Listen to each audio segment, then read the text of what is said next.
les candidatures n'est pas connu par la plénière. C'est la décision d'une seule personne, le président Mbosso. Mais depuis quand, lui, il peut imposer sa volonté à la plénière? C'est cet élément-là qui m'offusque. Moi, je n'accepte pas des choses comme ça. S'il y avait eu une commission mise en place par la plénière avec cette même liste, moi, je ne ferais pas de problème. Moi, mon problème, c'est seulement pourquoi le doyen Mbosso, qui doit nous léguer de bonnes pratiques dans la vie, il veut prendre toute une chambre en otage. Lui seul, il décide avec sa commission, il publie une liste. Nous n'avons qu'à dire Amen comme si nous étions à l'église. Non, je m'offusque contre ça. Vous voyez cette liste-là. Il y a quelques candidatures qui ne posent aucun problème. D'abord celle de Vital Kamerhe, c'est l'unanimité. Ensuite celle du premier vice-président, ça ne pose aucun problème. Le président Bahati Lukwebo, il a écouté et il s'est ravisé. Je crois qu'il n'y a pas de problème.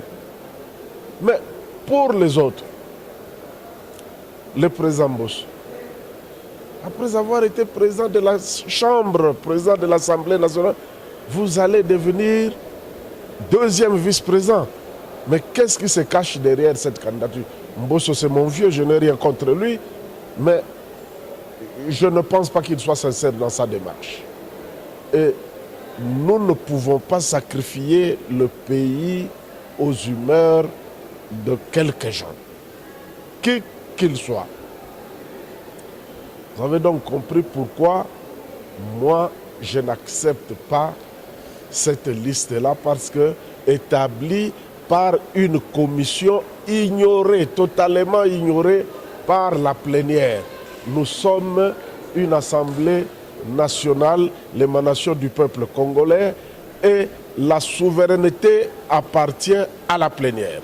C'est à elle de mettre en place une commission et le président signe. Il n'y a que ce point-là qui m'offusque moi.